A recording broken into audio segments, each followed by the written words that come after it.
これもう実質トレーサー 7GT ですよ。おはようございます。私はとんでもない発見をしてしまったかもしれません。まだ作業はしてないんでね、うまくいくかわかんないですけど、計算上はうまくいく予定です。そしてもしうまくいくんだったら、おそらく世界一安くこのテネレ700をね、モタード化する方法っていう動画になるんじゃないかなと思ってカメラを回しております。どの部品がいくらでみたいな説明はね、動画の最後の方にまとめてやりたいと思いますんで、はい、早速作業をやっていきましょう。まずはですね、このでっかいバイクが部屋の中にあるとちょっと作業スペースが減っちゃいますんで、外に出します。そして今回はね、余ってる純正ホイールが前後ありますんで、こちらを使って作業していきます。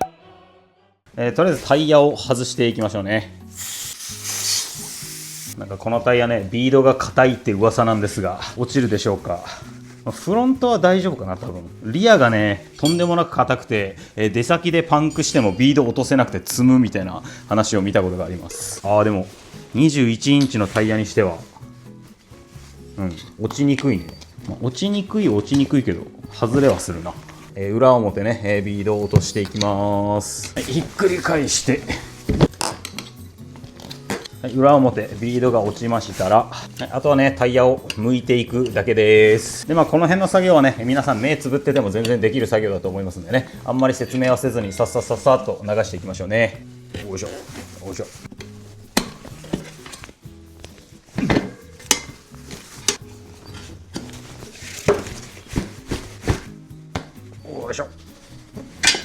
はい、タイヤの取り外しが完了いたしました。次はブレーキディスクとこの ABS リング、エキサイターリングの取り外しですね。これはもうネジを緩めるだけです。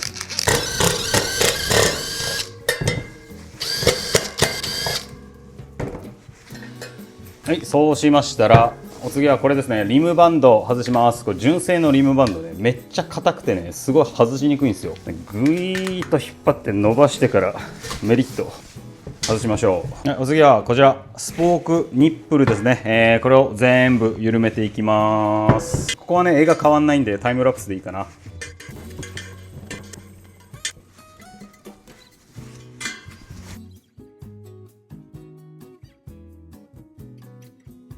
はい、一周ですね、軽い緩めが完了いたしましたら、これねプラスの溝が切ってありますんで、もうインパクト使ってウィーンと全部外していきます。ここもタイムラプスでいいかな。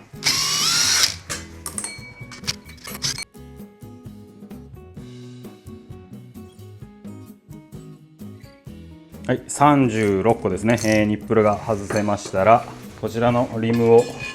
スーッと上に引き抜きまして、このスポークですね抜いていきます。ここもタイムラプスでいいけど、まあいいや。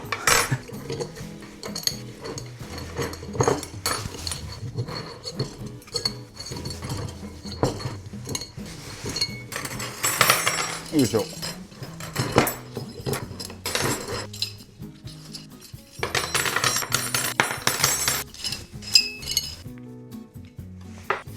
はい、これでニップルスポークハブですね、分離完了いたしました。はい、そしたらこちらですね。とあるバイクの純正リムなんですけど、これ信じられないぐらい安く買えます。今ここでね、どの車種用なのかっていうのを明かしちゃうとね、それ使えばできるんだって言って本当に大事な話を聞かずにね、そのまま部品買いに走っちゃう人がいるかもしれないんで、動画の最後でね、これが何用のリムなのかっていうのは、お話しさせていただきます。はい、最後まで動画見ててくださいね。で、使用するスポークがこれですね。純正のスポークはですね、交換しないといけません。大体の長さはね、メジャーとかで測れば分かるんですけど、割とね、数ミリずれただけでね、つけれなかったりする場合もありますんで、一応2種類準備してあります。はい、まずこっちですね、ブラックスポークですね。はい、何の変哲もないスポークです。で、こっちはね、品のないネオクローム色のね、スポークですね。はい、未だにね、どっちがちょうどいいのか分かっておりませんので、とりあえず軽く、3、4本組んでみて、長さがどっちが合うのかね、見ていきましょう。まず黒からいきましょうかね。とりあえず1、2、3本ずつぐらい刺しまして、ちゃんと届くのかどうかね、見ていきましょうね。これはこうの方がいいかな。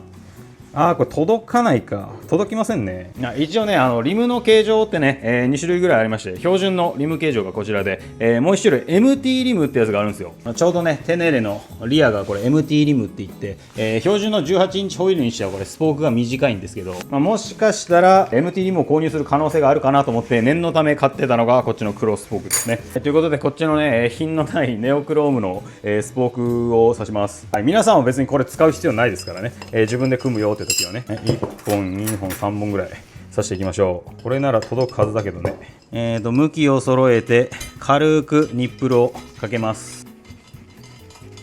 いい感じに張ってるね。オッケーオッケー。これ大体対角線ぐらいで、3本入れてみたところ、ちょうどいい感じにスポーク張りそうなんで、もうこれ、ネオクロのスポークで組んでいきます。このね、スポークの組み方とかもね、教科書があるんでしょうけど、私はそんなの見たことがありません。全部独学でやっております。なので僕から皆さんに教えれることはありませんのでね、スポークが組める人だけ、安くこのテネレをモタード化できるということでね、その辺はご了承ください。ということで、ガンガンスポーク組んでいきましょう。またタイムラプスでいいかな。スポークにかじり止め塗るのを忘れてました。塗ります。1本だけ実演しようかな。このスポークのネジ山の部分ですね、ここにかじり止めちょっとだけ塗って、このニップルを締めると、スポークを貼る作業の時にね、めちゃくちゃこのニップルがスルスル回って締めやすくなるのと、あとホイール組んでね、何年か経つとここがもう錆びてね、ガチガチに固まって緩めるのも締めるのもできなくなっちゃうんでね、そういうのを防ぐために、こんな感じでやっております。で、今回ね、これ鉄スポークに鉄ニップルなんで、そこまで神経質にならなくてもいいんですけど、どうせ一から組むんだったらね、塗っとけということで、塗っていきましょうね。一旦ばらします。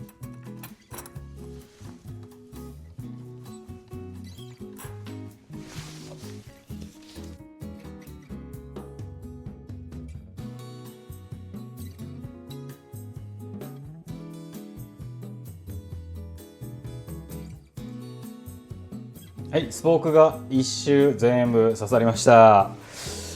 組んでみて思ったの、組む前から分かってましたけどね、ちょっとあまりにもこれですね、パリピでもこんな色使いせんで今。いいや。ちょっと言い訳というかね、補足だけさせてください。めっちゃ冗談でこの色のスポーク買いました。たまたまセールかなんかやってたんかな。アリエクでこのスポーク買ったんですけどね。とりあえず今回は組み上げるために、このままいきますけれども、もしかしたら交換するかもしれないということで。はい、続きましてはこちらですね。ホイールのフレ取り台ですね。こちらにこのホイールセットしまして、この36個あるネジを締めたり緩めたりして、ホイールのフレを取っていきます。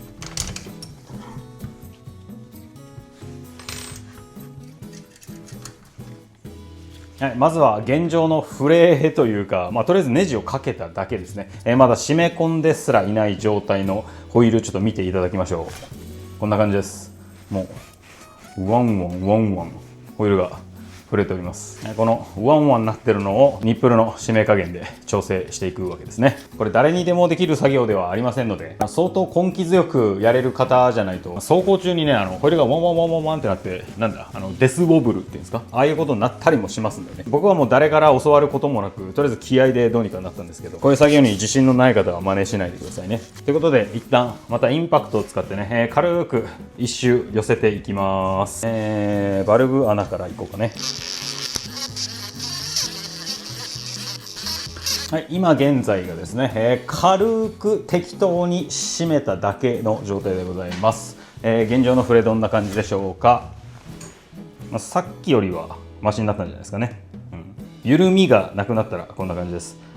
それでもですね、結構フレっていうのは残っておりまして、この針を当ててね、はい、回してみるとよくわかるんじゃないでしょうか。この針の先端がね、基準点だと思ってください。ほら、やばいでしょう。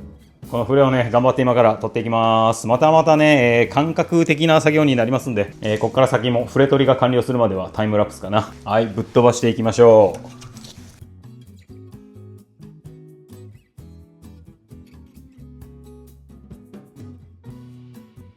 はい、今ですね、横のフレを、ある程度収めた状態です。わかるかな？ほとんどこの隙間が変わってないかと思います。横のフレはこのぐらいで大体 OK なんですが、お次は縦のフレですねを修正していかないといけません。こいつをちょっと動かしまして、はい、さっきは横、今はここの隙間を見ておいてください。ちょっとワンワンってなってるの分かりますかね。今度はこれをね、微修正します。で、縦ブレを微修正するとまた横ブレが多少出ますんで、うまい感じに妥協点を探りながらそこを詰めていく作業ですね。はい、またかっ飛ばしていきましょう。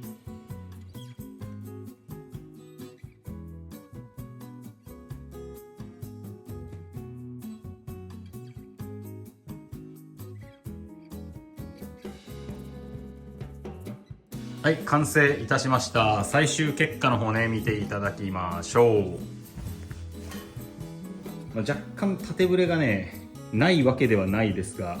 走行に支障が出るほどではありません。と横ブレはね、めちゃくちゃ詰めることができました。このリム、中古のリムを再アルマイトしたものなんですけど、中古リム使うとね、フレ取りがクソほど大変だったりするんですが、今回はなんか割と優しめなリムでした。もともとリムのフレがあんまりなくてね、なんか新品リムと大差ないような、フレ取りの時間で終わりましたので、非常にラッキーでしたということで、フレ取り台からこういうやつを外しまして、はい、完成したホイールアセンブリー、こんな感じですね。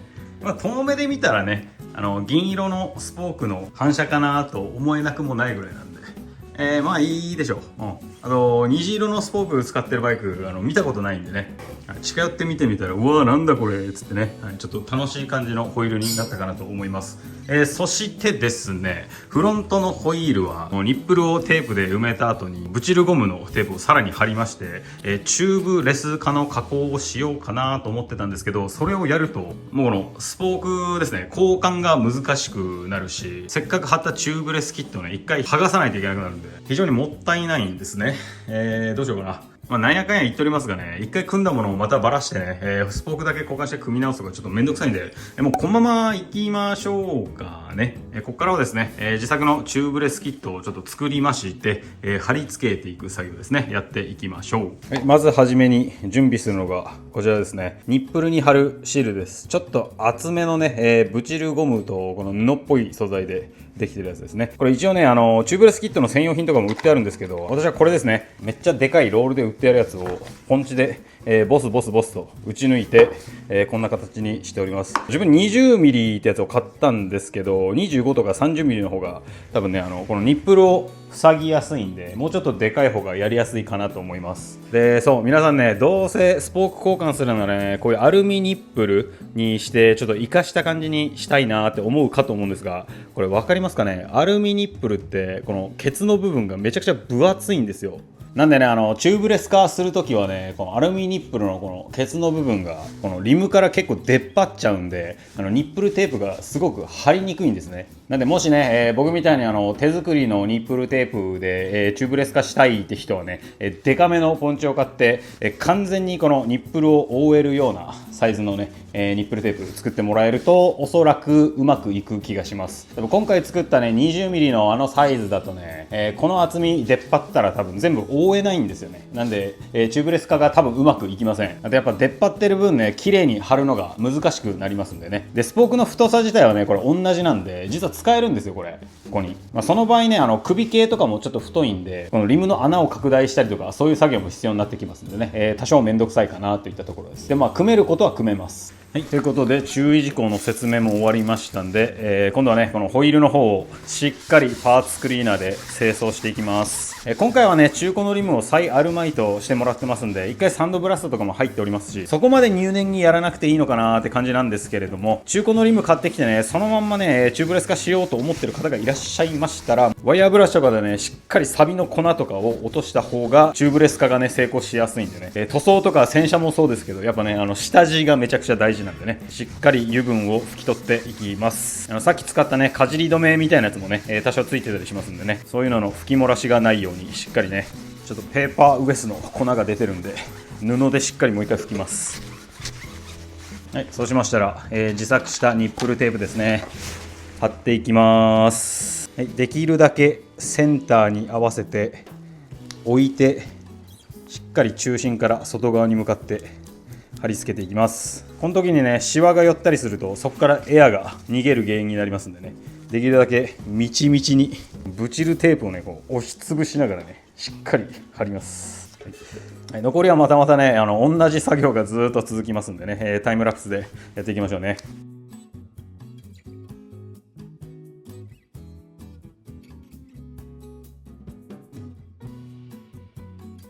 よし。はい、一周貼り終わりました。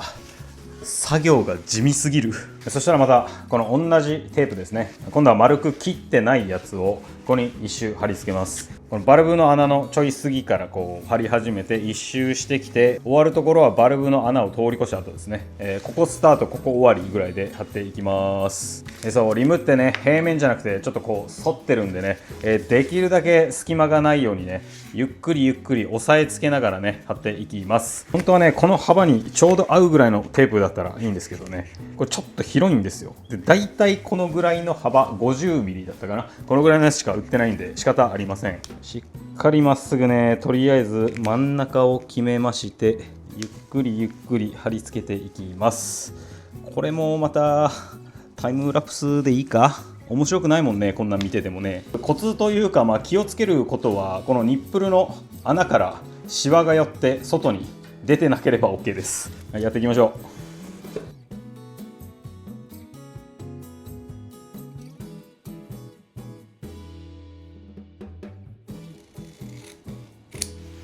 はい、一周貼り終わったら、残りのシワなんかにねエアが溜まってないかチェックします。よし、はい、1層目のテープね貼り終わったんですけど、分かるかな、これ毛が出るんですよ。これこの裏面がね布テープみたいになってて、さっきこうゴシゴシ押し付けてる時に、毛が出るぐらい、脆いので、さらに上からもう1枚ね、気密防水アルミクロステープですね、これ貼っていきます。こういうの貼っとかないとね、タイヤレバーとかがこうガリって当たった時に秒で破れちゃってね、エア漏れしたりしますんでね。本当はねもっと分厚いアルミテープの方が望ましいんですが、ちょっと今在庫切らしてますんで、これでいってみます。多分大丈夫なはずで、次貼る時はさっきの続きのところからやっていきましょうかね。ぴったり角合わせまして、これもねなるだけシワになってエアとかが噛み込まないようにね張り込みながらゆっくりね貼っていきます。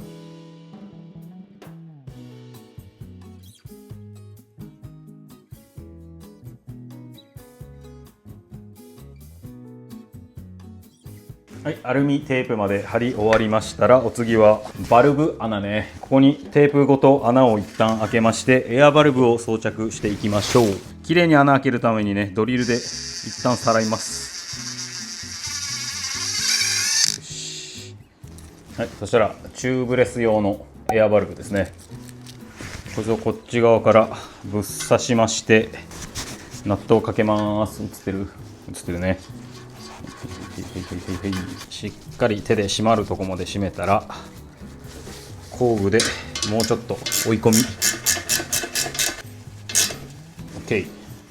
で、これ締めてる時にね、ここがあまりにもグリって回りすぎるとね、周りのテープ全部持ってっちゃってね、ここ切れて破れてエア漏れしたりするんでね、共回りしそうだなーって時はマイナス切ってありますんで、こういうとこちゃんと工具当ててからグッと締めるようにねした方がいいです。ということで、チューブレスキットというか、ただテープ貼っただけですけど、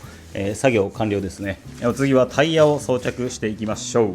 はい、タイヤの装着はごめんなさい、チェンジャー使います。しっかり固定した方がはめやすいんでね。はい、タイヤをセッティングしまして、はい、ビードクリームですね、びちょびちょに塗ります。ひっくり返して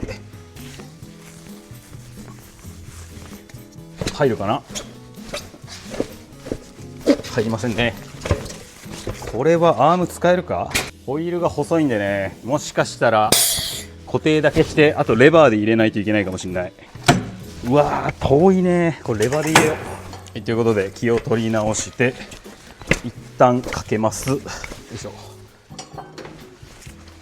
い、タイヤレバーを使ってメリメリっと入れていきましょうね。よいしょ。1段入りましたら、念のため経点を合わせて1箇所めくります。よいしょ。こいつ持ってきて押さえましょう。これでね固定しとくとね、めちゃくちゃレバーで入れるのも楽になります。よいしょ。ちょっとずつちょっとずつねビードをしっかり落として引っ掛けて入れる。固定するとねやりやすいってだけで、別に木の枠でもできますからね、これね。まあ、ちょっとアーム使うのはねチートですけどね。ちょっと最後入んないところはブイーンと回して、またこいつで押し込みます。よし、 OK、 入りました。よいしょよいしょ。こいつでビード起きるといいですけどね。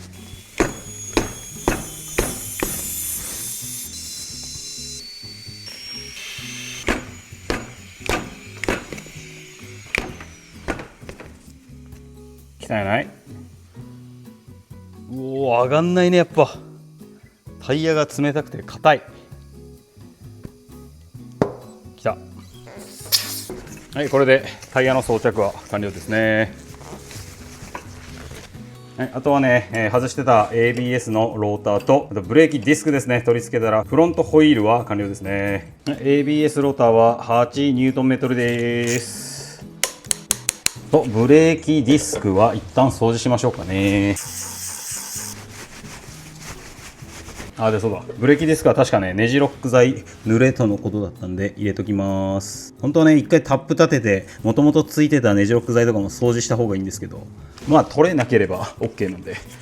そのままいきます。ボルトが5本18ニュートンメートルですね。はい、そしたら最終清掃、さっき飛び散ったね、ビードクリームを拭きまして、はい、フロントホイール完成です。バランス取りね、フロントタイヤは、できればした方がいいんですけど、スポークホイール用の、バランスウェイトですね、これ在庫がありませんので、今度ね動画外でやっておきますということで、こいつは一旦引きまして、お次はねリアホイールやっていきます。やることっつったらね、リアはタイヤ交換だけですんでパパッとやっていきましょう。一旦このタイラップを切りまして、ハブを抜いて、よいしょ。これカラーもちょっと取っときます。そうしましたらバルブの虫を外しまして、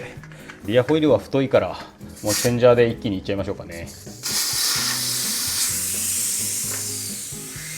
またチェンジャーで外していきます。さあめちゃくちゃ硬いと噂のこのビード、一体どんぐらいでしょうね。うわーすごいね。これはレバーで落とすのは大変そうだ。すげえ硬えぞ。すいません、タイヤ外すとこカメラは回ってませんでした。とりあえずタイヤが外れたんでね、新しいタイヤをぶち込んでいきましょう。よいしょ。リアはね、チューブレス化はいたしませんので、そのままタイヤつけるだけですね。また同じくビードクリームをびちょびちょに塗りまして、回転方向はこっちがスプロケットだからこう合ってる。はめます。うわ硬いねこれも。よいしょ。そしたらエアバルブ穴はどこだ。はい、いました。ここですね。念のため経点合わせとくか。はい、そしたらねチューブを仕込みます。あとそうだ、一応このタイヤ自体がねチューブレスタイヤの扱いになるんで、チューブを入れて使うのは多分あんまり良くないはずなんですよね。はい、エアバルブをホイールの内側に出しましたら、チューブをしっかりタイヤの中にねじ込んでカパカパにして、もう一回追加でちょっとビードクリーム塗っとこうね。じゃあまたアームを下げまして、おいで。これ最初から押さえとこうか。もうマジ硬い。よしよしよしよしよしよし。これでねちょっとずつねじ込んでいきます。いかん。押さえて回して途中でこっちも押さえながら、こいつをこっちにずらして下げます。映ってる？映ってないやん。大丈夫だね。入ってる？入ってってるね。ちょっと危ないね。はい、もう一回セッティング。しっかりビードを落として、はい、回転。よし。よいしょ。リアはねチューブが入ってるんでエア漏れることはないんでね、普通にビード上がると思います。タイヤが硬すぎて起きてこない。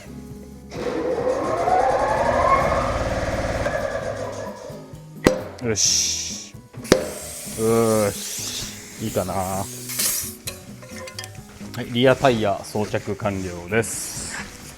はい、そしたらいよいよバイクに装着していきます。まず後ろからかな、やっていきましょうね。よいしょ。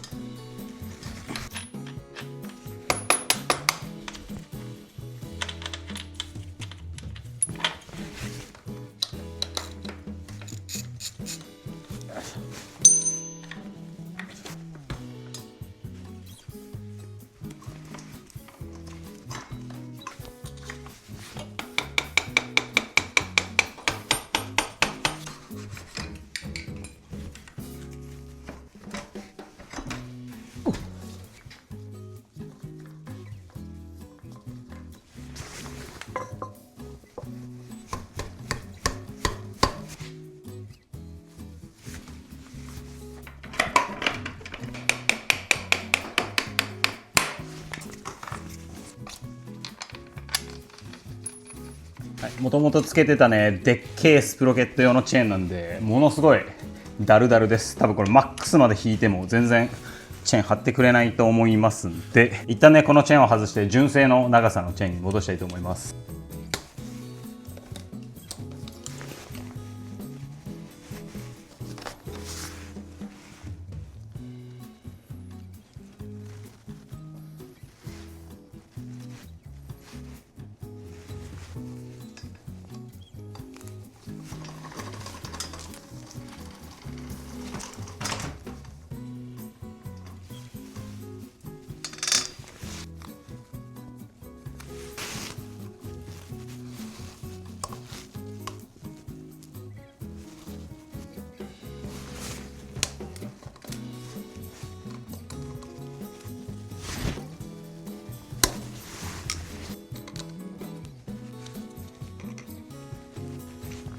はい、そしたらねチェーンの長さもスプロケットのサイズも変わっちゃったんでね、チェーン貼り直しです。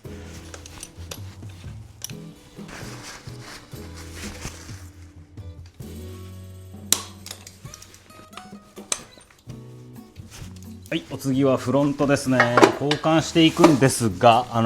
説明書によるとねここで上げるなって書いてあります。ですがもうここ以外で上げれないんでここで上げます。アンダーカバーね、車外のに変わってるんで、弱強度も増しているでしょう、おそらく。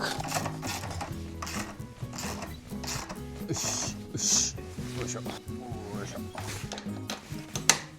よいしょ。はい、フロントも ABS センサーをちょっとずらしておきます。外しやすいようにね。よいしょ。でこのバイクですね、片ディスク化されてるんで別にそのままいけるんですけど、ダブルディスクのバイクはキャリパー外しとかないとホイールが抜けてくれません。ホイールを外します。ニューホイールにカラーをつけて、結構タイヤが太くなって幅ギリギリですね。そろりそろり差し込んでいきます。これねカラーも気使わないといけないし、パッドの隙間にディスク入れないといけないし、割と神経使うんですよね。位置やってるよね。よしよいしょ。フロントアクセルが72ニュートンです。はい、ここは21。ABS センサーを戻して、はい、これで前後ホイール入れ替えが完了しました。どう？なんか、やっぱこの車格でこれは似合わねえよ。やっぱボコボコの細いタイヤの方が私はかっこいいと思いますけどね。リアはね太さとかそんな変わってないんで普通かなって感じですけど、フロントがやっぱ、ホイールとタイヤが小さすぎる気がする。見た目の話は置いといて、早速乗りに行きたいんですが、もう夜中になっちゃいましたんでね、試乗はまた明日やりたいと思いますが、もしかしたら雪降るかもしれないんだよな。そこは天気次第で乗るか乗らないか決めたいと思います。ということで次のシーンへ GO！はい、翌日ですね。昨日夜中に帰ったんですけれども、とんでもない雪じゃんじゃん降りで大丈夫かなーって思ってましたが、外見たらね、地面湿ってるぐらいで全然積もったりはしてませんでしたので、乗りに行きます。そして昨日帰る前にフロントタイヤですね、3キロぐらいエアを入れまして、今日の朝確認してみたら全然減っておりませんでしたので、チューブレス化はうまくいってるっぽいです。まあ今後どうなるかわからないですけどね、今のところ全然大丈夫そうです。そしてフロントタイヤですね、かなり外径がちっちゃくなっております。それによりスピードメーター誤差がねかなり大きくなるんじゃないかということで、一応心配でしたので、こちらですね、このサイクルコンピューターっていうんですか、GPS の速度計が見れるやつ、今日の朝また届きましたんでね、装着しております。これで実際に走ってみてね、メーター表示の速度とこっちに表示されてる実測値ですねの誤差をちょっと見てみて、車検に通る範囲なのかどうかとかもちょっと今から見ていこうと思っております。言うてですね、純正タイヤの外周一応測ってみまして、純正がね 216cm で、今ついてるのが 190cm なんで、外径じゃなくてね、外周の差が、だいたい17センチぐらいある感じです。でそれで計算するとね、車検には通る範囲に収まるであろうという目論見のもと今回組んでありますんでね、このサイクルコンピューターに関しては皆さんに実速度とメーターに入力されている信号から計算されたこの速度のね、差をちゃんと、見てもらうためだけにつけております。計算上は大丈夫なはず。あとはね、フロントのスポークとリム丸ごと交換しておりますので、ハンドルの触れとかがないかとか乗り味の変化なんかもね、皆さんにお伝えできればなと思っております。ということで、チャチャチャーと準備して乗りに行きましょう。さあやっていきましょうね。お、足つきが多少良くなってる。でも多少だな。両足は全然つきません。よし、ということで、出発します。雨降ってきたんやが、まあいいか。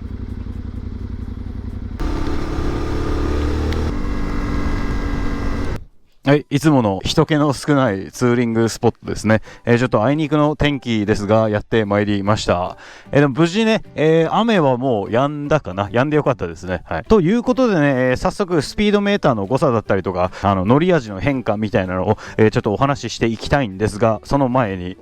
わかりますかね、バイクがめちゃくちゃ立ってます。これフロントの、タイヤがね、外径が縮こまって車高が若干下がったことによってスタンドがねちょっと立ち気味にはなるんですけど、まあ普通に平坦な場所だったら全然問題ないぐらいですんで、ローダウンキットを入れるとね、ショートスタンドとかに交換したりとか、あと純正のスタンドを加工しないといけなかったりもするんですが、このフロント18インチ化だけだったら、そこも必要ないと。前後17インチとかになったらね、おそらくさすがに外径がもうちょっと縮こまると思うんで、スタンドの加工必要なんじゃないかな。なので本当にね、交換部品を少なくオンロードタイヤ前後バチッと履きたいんだったら、僕が考案したこのフロント18インチ化の方が楽なんじゃないかなと思っております。でスピードメーター誤差の方もねちょっとここに向かいながらねちょいちょい確認してたんですけど、車検には通りそうですということで、見ていただきましょう。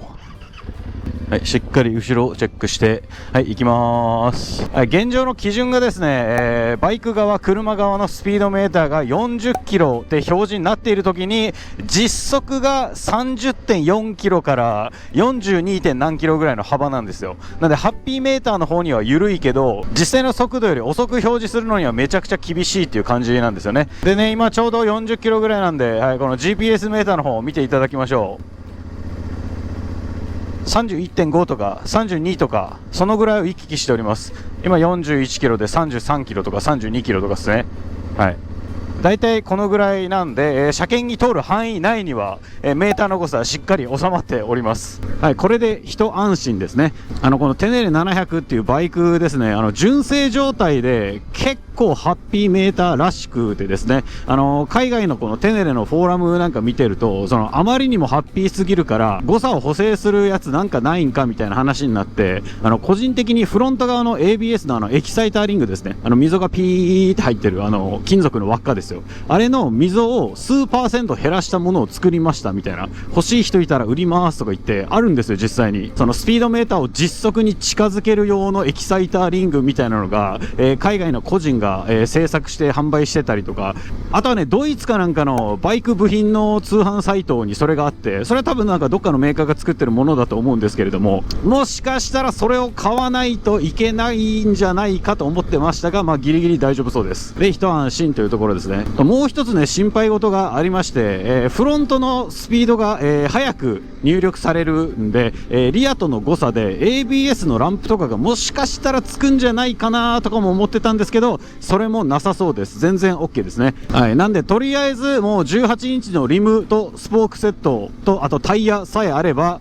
フロントの18インチ化が完了すると。でさっきも見せたようにね、スタンドの加工も必要ないっていうね、もう夢のようなね、モディファイですよこれは。まあ、言うてですね、僕はテネレモタード化したかったわけではなくですね、純正のホイールが余っとりましたんで、どうせならね、21、18のセットが2つあるんじゃなくて、もうオンロードに振り切ったやつとオフロードに振り切ったやつあった方がこのバイクをもっと楽しめるんじゃないかということでね、今回フロントの18インチ化を決行いたしました。でそうこれ見て見える、これスクリーンのヘリがねヘッドライト反射してモワーンって光るんですよ。これめっちゃ良くない？すごいこれ好きなんですよね。でこれ車外に変わってるんでちょっと白っぽい光になってますけど、純正だとね青みがかったスクリーンなんでこの青い光がボワーっと出ます。めちゃくちゃ綺麗です。でもしね、これ好きだなって思ってた人、車外のスクリーンに変えてもちゃんと光りますんでね、安心してください。純正の形状じゃないとうまいこと光が反射しなくて光んないかもなとか僕も思ってたんですけど、さっき見てもらった通りね、ちゃんと車外のスクリーンでも光りますんで、ここがね全体的にボワーって光ってると夜中にこう一人走っててもなんていうかね、こう安心感が増すっていうか、まあこれ人によると思いますけどね僕はなんか家にいるような感覚というか、なんか不安なことが一つ減るみたいな感じがしました。はい、これヤマハさん狙ってんのかわかんないですけどめちゃくちゃいいですよこれ。モワーって光ってんの最高。あと重要なのはね乗った感じですよね皆さんね。言うてモタードに乗ったことある人だったらまあわかると思いますが、ジャイロのめちゃくちゃ効く21インチから17インチとか、まあ今回18ですけどインチダウンするとめちゃくちゃバイクの切れ込みっていうか倒れが軽くなります。はい、今回18なんで、まあ17に比べたらね、若干ゆっくりかもしれませんが、もう乗った感じね完全にオンロードバイクです。でこのスクリーンもね大きいのがついて、ナックルガードまでついてちゃんとしたツアラーが出来上がったんじゃないかなっていう感じですね。これもう実質日本で発売されてないトレーサー 7GT ですよ。でそうさっきはちょっと話しそびれたんですけど、モタード化した理由の一つに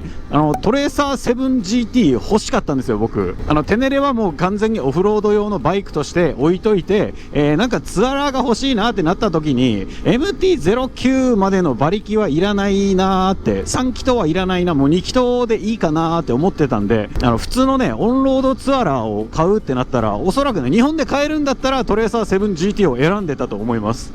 さすがに同じエンジンだからな、ちょっと重量とか我慢してもしかしたらトレーサー9の方買ってたかもしれないですけど、おそらくね、9よりは安いであろう7の方買ってたと思うんでね、これで車体が1台で、2役ですよ、できるようになりました。最高です本当に。なんなら今回ね、結構ハイグリップっぽいタイヤを購入しておりますんでね、もしかしたらこれでサーキットなんか行ったら、なんだあれってね、変な目で見られて面白いんじゃないかなということで、ワンチャンですけどね、もしかしたらそういう遊びみたいなのもやるかもだな、かもです。まだ行くとは言っておりませんよ。そんなところですかね。乗った感じはなんだ結構もったりって21日の頃はしてたんですけど、普通にオンロードバイクだわ。あとそうだ、あれうちの CB400 スーパーボルドールですね、あれ売却することになりましたんで、オンロード長距離ツーリングバイクがなくなってしまいますので、何か1台、そういうのがあった方がなんか急に、県外までツーリング行こうぜとか誘われた時にね、対応しやすいなということで、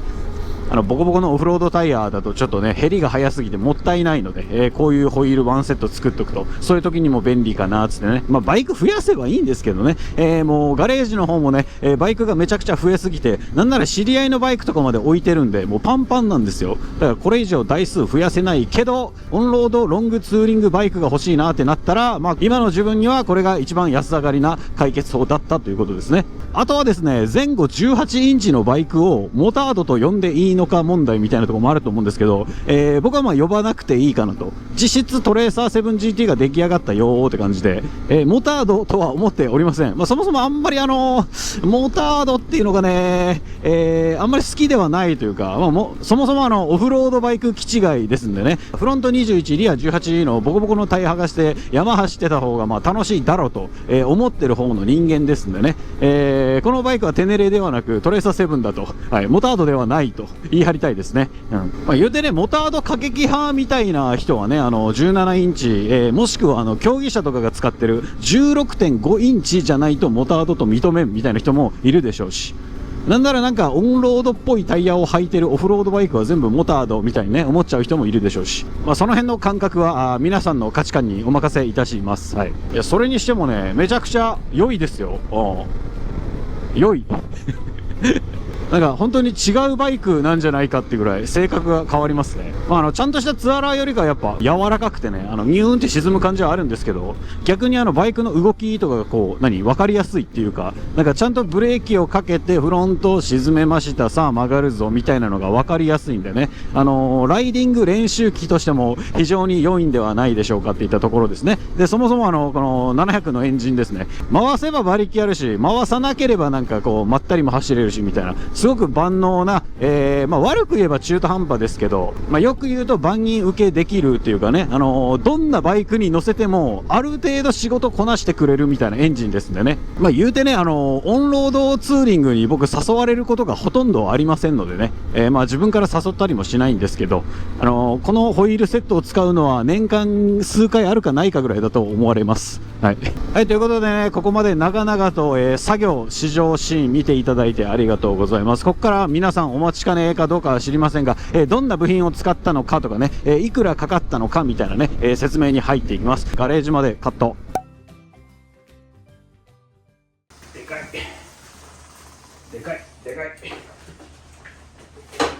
い。よし、はい、無事作業試運転完了いたしました。おおむね良好でございます。で、まあ早速なんですがね、今回モタード化にかかった金額の方ですね、ちょっとお話しさせていただきたいんですが、今から話すのは金額だけです。どんな部品を使ったのかみたいな話はですね、ちゃんと説明しないとよろしくないことがありますんでね、金額発表の後にちょっとじっくりみっちりさせていただきます。はい、まずはリムですね、18インチのリム、フロントに使ったやつ、あれが中古品で4400円。こちらのスポークですね、これが3377円です。で、チューブレス化に使ったテープですね、だいたい1000円ぐらいのものを2種類ぐらい使っておりますんで、まあ、厳密には全部使い切ったわけじゃないので2000円かかってないんですけど、まあ、2000円ということで、全部合計しますと9777円でございます。なんと1万円かかっておりません。まあ、オンロードタイヤがめちゃくちゃ高いんでね、1万円で全て揃うかというと絶対無理なんですけれども、テネレ用のモタードホイールを買おうとすると、前後セットで40万ぐらいいたしますし、それを買ったところでタイヤはついてこないですからね。タイヤ代除いて1万円弱でモタード化できるんだったら、まあやってみてもいいかなと思う方、結構いるんじゃないですか。日本でテネレ乗ってる人の9割以上はね、どうせオフロードなんか走らないでしょう。一般の人が考える林道とかオフロードってね、別にこのタイヤで走れますんでね、替えのホイールがなくてもまあどうにかなるとは思います。で、念のためね、タイヤの金額もお伝えしておきますと、フロントレア前後セットで65,843円でした。やっぱタイヤが一番高いね。そしてお待たせいたしました。今回使用した部品の詳細についてですね、お話しさせていただきますが、この動画の本編はこれですからね。結構話が長くなりますし、難しいところもあるんですけど、超絶時間と金をかけて得た知見を全て公開いたします。まずはリムの方からいきましょう。今回使用したのがね、TW225 用のフロントリムを使っております。サイズの方がね、2.50 の18、36ホールってやつです。これに関してはね、ヤフオクで購入したんですけれども、ホイール丸ごとですね、タイヤ、リム、スポーク、ハブ、ディスクも全部まとめて4400円です。めちゃくちゃ安い。で、この TW のフロントホイールですね、買うのは実は2本目で、フロントの18インチ化っていうのをね、ランツァでもやってるんですけれども、その時買った中古ホイールは、なんと3000円でした。ちょっと安すぎて大丈夫かって感じするんですけど、ランツァもテネレもね、乗ってみて何の違和感もありませんので、大丈夫かなといったところですね。で、ランツァにつけてるリアのリムはですね、純正だと細すぎますんで、余ったテネレのリアのリムに、ランツァのハブを合わせて、モタードっぽくしてあります。で、話を戻しまして、とにかく安く 2.50 の18っていうサイズのリムが欲しいんだったら、TW225 用の中古を探すのが最もいいかなといったところです。もしね、汚いリムが嫌だ、新品のリムがいいっていう方がいらっしゃるんでしたら、エキセルリムの 2.5018 が4万ぐらい。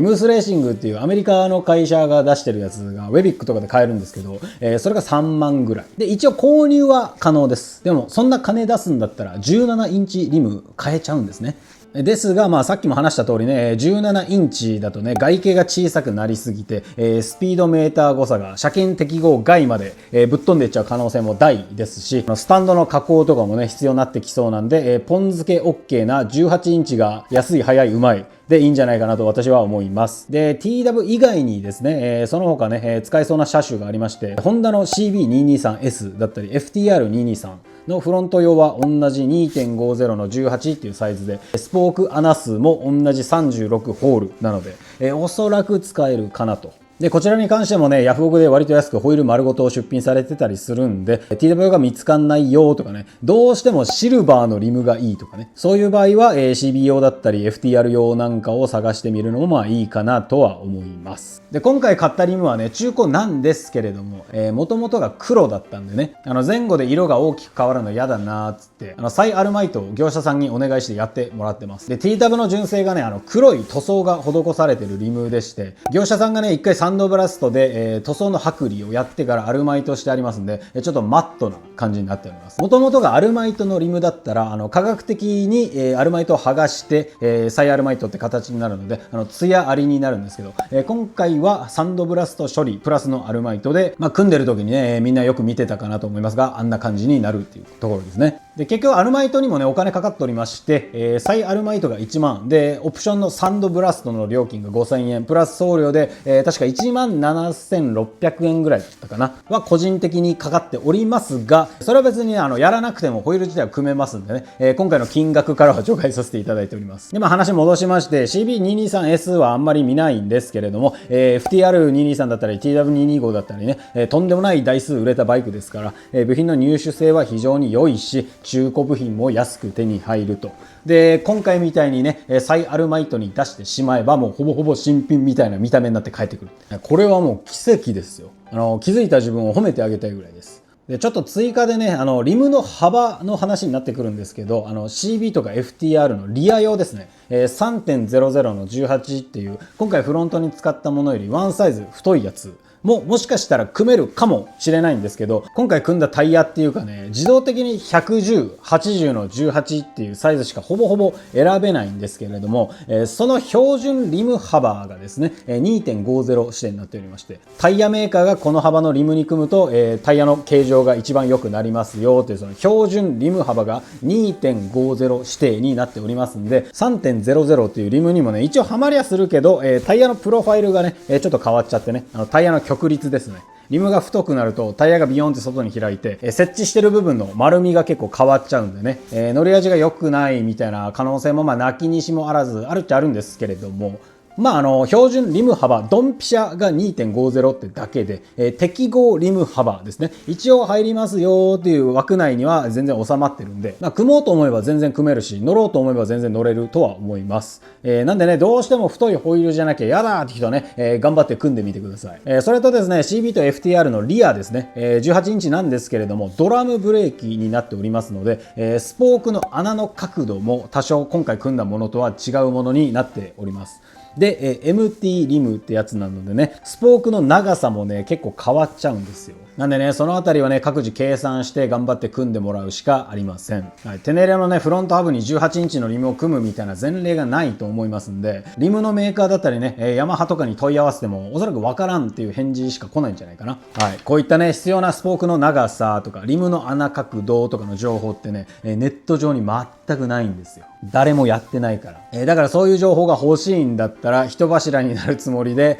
部品をいろいろ買ってみて、現物と当てがうしか方法がないんですね。はい、これがね、金も時間もめちゃくちゃかかるんですよ。だからこそこの動画の本編はここですってさっきお話をしたんですね。このね、前例のない作業の大変さが分かる人はね、ぜひ高評価を今のうちに教えてください。話を戻しまして、何も考えずにね、ポン付けするだけだったら TWO リムなら確実に今回ね、組めましたんで、いけますよといったところで、お次はスポークの話ですね、していきます。今回使ったのはね、8G の 195mm スポークを使いました。はい、自転車触ってる人だったらね、スポークが何 G って言って大体の雰囲気伝わるかなと思うんですが、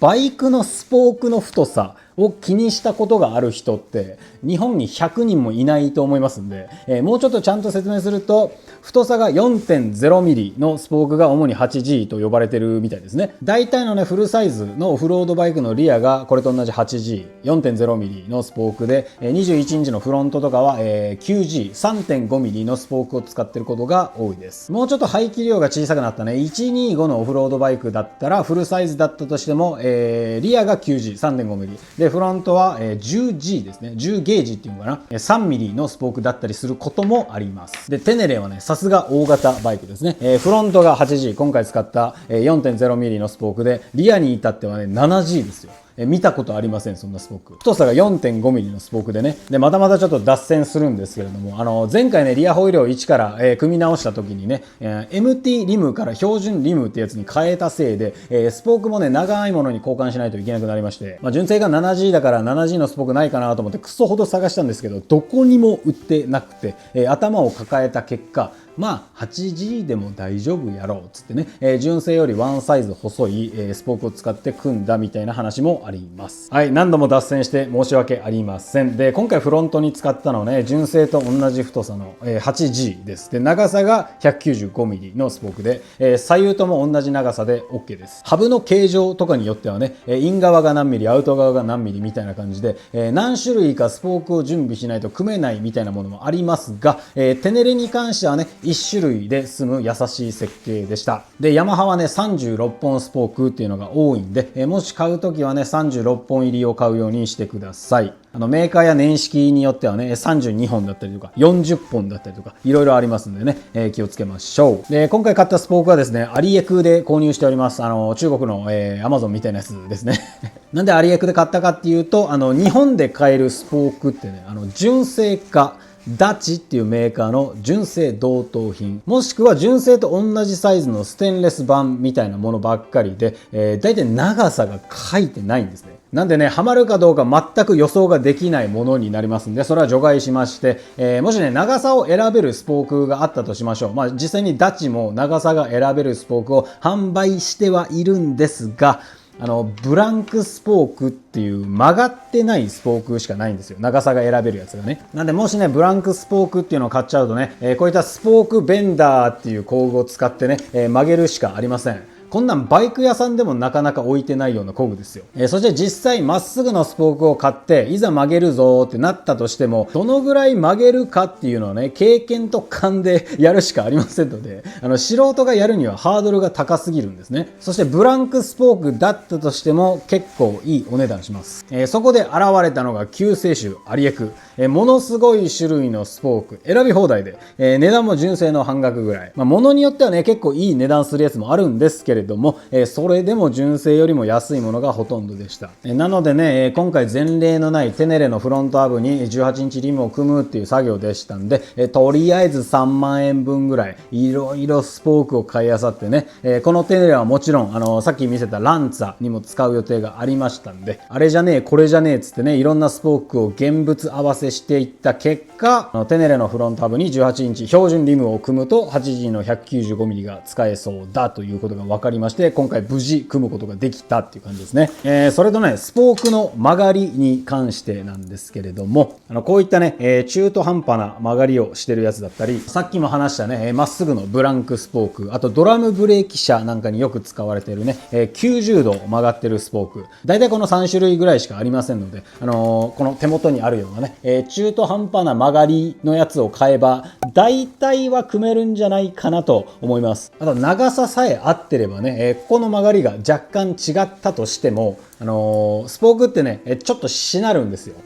なんで無理やりリムの穴にスポークをえいって入れてギューって締めていったらある程度こう馴染みますんでね。なんかこれじゃないとダメみたいなものはそこまでないかなっていったところです。あとは作業中にも話した、これニップルですね。同じスポークの太さだったとしても、ニップルがアルミだった場合ね、鉄よりは結構太くなっちゃいます。今回使ったのがね、TW 純正のリムで、純正スポークも鉄、ニップルも鉄ですんでね、リム側の穴がちょっと小さめなんですね。ちょっと純正と見比べてみましょう。こちらが TW225 純正のニップルですね。はい、ここ測ってみます。だいたい 7.05 ぐらいですかね。で、これが今回組んだオゲレツネオクロームニップルですね。こちらが7ミリちょうどぐらい。で、これが今回使わなかったアルミニップルですね。これが8ミリぐらいあります。だいたい鉄よりアルミの方が1ミリぐらいこの首系が太くなっちゃうって感じですね。なんで今回使った TW 用のリムにこのアルミニップルで組みてえよって、これ色がかっこいいからこっちの方がいいよってなった場合は、リム側の穴をドリルで拡大しないといけません。36個も穴開いてるんでね、結構めんどくさいし、穴の角度とかもありますんでね、手放しにね、穴広げたら使えますよってはちょっと言いづらい感じですね。で、作業中にもちょっと話したかなと思いますが、アルミニップルにすると、リム側の出っ張りもちょっと大きくなりますんでね、ちょっとチューブレス加工がね、難しくなりますんで、その辺も要注意です。はい、スポークに関してはこのぐらいでいいですかね。最後はタイヤ。多分これが一番ネックなんじゃないかな。前後18インチになりますので、オンロードタイヤの選択肢が割と少なめです。今回使ったのがフロントのサイズが110、80、ZR18、リアが150、70、ZR18 ってやつなんですけど、リアに関してはね、純正と同じサイズですね。で、大体販売されてるのがアドベンチャー用のちょっとブロックのあるタイヤみたいなやつばっかりで、オンロードタイヤの選択肢は少ないです。で、今回使ったのが、ブリヂストンの BT016 Proってやつでね、2010年に販売開始されて、未だにモデルチェンジしてない、骨董タイヤですね。カテゴリー的にはね、18インチの旧車でスポーツライディングしたい人向けってなってますんで、そこそこハイグリップだしね、手濡れぐらいの重量ならちょうどいいんじゃないかなと思って買ってみました。走行レビューに関してはね、ちょっとしか走ってないんで、また今度やりますんでね、よろしくお願いします。あとはね、今回使った BT016 Pro 以外にもですね、最近発売されたダンロップスポーツマックス Q5A ですね、なんと前後18インチの設定がありまして、はい、最新のタイヤにね、こんな売れなさそうなサイズもラインナップしてくれるダンロップ素晴らしいですね。もちろんね、あんまり出ないであろう BT016 Pro をね、終売しないブリヂストンも素晴らしいですよ。で、この Q5A に関してはね、サイズはちょっと違うんですけど、今現在ランツァに履かせております。ある程度走ってみての感想は、ちゃんとしたオンロードタイヤです。もちろん膝も擦れます。そして割と低温でもね、ワインディングタイヤなだけあって、ちゃんと柔らかいです。グリップします。グロムに履かせたね、冷えるとカチコチになる反レーシングタイヤみたいなやつで、結構痛い目を見ましたんで、自分にはこの Q5A ぐらいのタイヤがちょうどいいんだろうなーって思ったところでございます。で、現状2つ出ております。この Q5A と BT016 Pro ですね。価格差がほとんどありません。確かブリヂストンの方が700円ぐらい高かったのかな。言うてね、前後セットで6万超えますんで、そのぐらいは誤差です、誤差。で、おそらくなんですが、グリップレベルもあんまり変わらないんじゃないかなと、私は思っております。言うてね、2010年に開発された、販売されたカラーって言ってね、グリップレベルの限界まで使い切れる人っていうのはほぼいないでしょうし、このテネレ700にね、オンロードタイヤを履かせたがってるような人間はね、おそらく大した走りもできませんので、どっちを買っても同じというか、オーバースペックです。はい、トレッドパターンを見てね、こっちの方がかっこいいと思う方を選びましょう。で、今挙げたね、BT016 Pro と Q5A。これが18インチの設定があるタイヤの中では最もハイグリップ寄りのタイヤになるんじゃないかなと思いますので、大体みんなこの2択から選ぶことになるかと思いますが、自分でタイヤも調べることができない方たちのために、他にもいろいろと使えそうなタイヤを私が調べてまいりました。まずブリヂストンからいきましょうね。著作権の関係とかでね、画像とかは出せないんですけど、名前は多分テロップで出してると思いますんで、自分で調べてみてください。バトラックスアドベンチャー A41 ですね。トレッドパターンを見る感じ、かなりオンロード寄りのアドベンチャータイヤっていうカテゴリーになってるっぽいんですけど、見た感じ普通のツーリングタイヤとして良さそうですね。はい、なんならね、テネレの純正オイル、フロント21、リア18インチのまんまこれをポーンと履かせて、膝するぐらいだったら全然いけそうな感じがします。そのぐらいなんかオンロードタイヤっぽい見た目をしておりますね。ですがまあ今履いてるフロントリアともに18インチのサイズの設定もありますよといったところです。お次はね、バトラックススポーツツーリング T32 と T33 ってやつですね。カテゴリーはめちゃくちゃ長持ちするツーリングタイヤとなっております。はい、一般ライダーには十分すぎるグリップは保ちつつ超ロングライフを実現みたいな感じでしょ、おそらく。履いたことないんでわかんないですけど。こちらに関してはね、フロントのみ設定があります。110、80、18のサイズはありますが、リアの150、70、18っていうサイズはございません。はい。まだまだブリヂストンいきますよ。もしね、バイアスタイヤでもいいよって方がいらっしゃるんだったら、バトラックス BT46 ってやつね、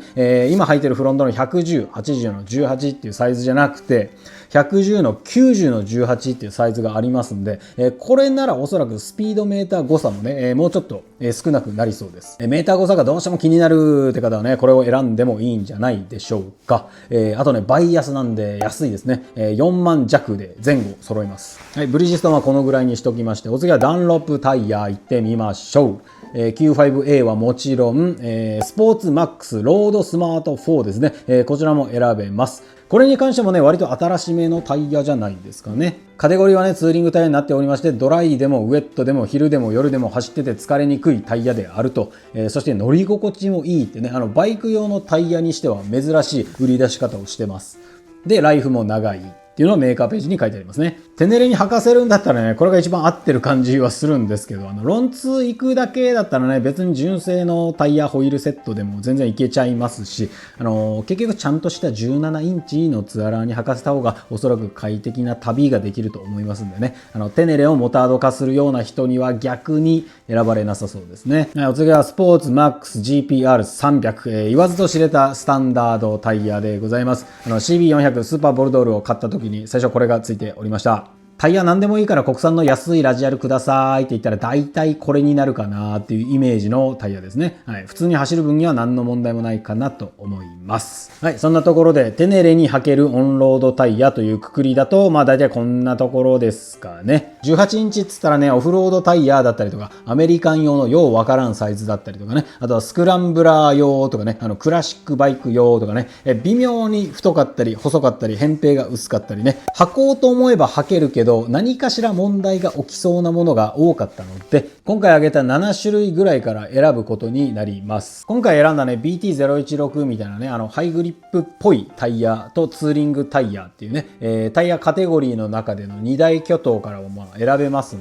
で、よっぽどこだわりが強くない限り、まあどうとでもなるかなといったところですね。はい、皆さんはどのタイヤにしたいですか？ぜひコメントで書いていってください。ということで、長々とテネレのモタード化についてお話しさせていただきました。まあ、自分でやる場合はね、まずスポークの組み替えっていうハードル高めの作業をしないといけませんが、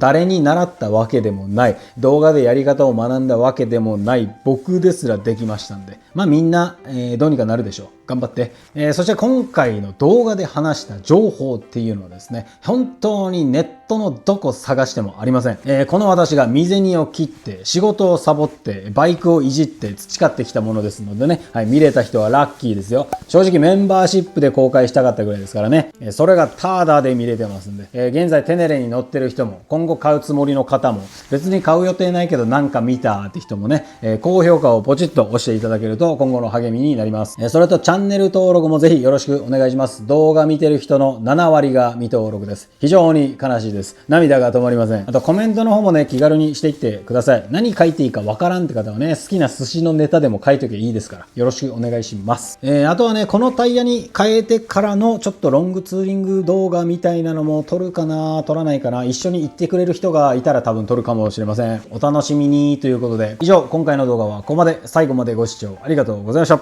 あと最後に、余った TW のハブと、このテネレの純正のリムですね。TW 用のね、21インチですって言ったら、ヤフオクで高値がつくかもしれません。実質タダでね、テネレ18インチができるかも。ホイール組むのが得意な人はね、やってみてください。ほな。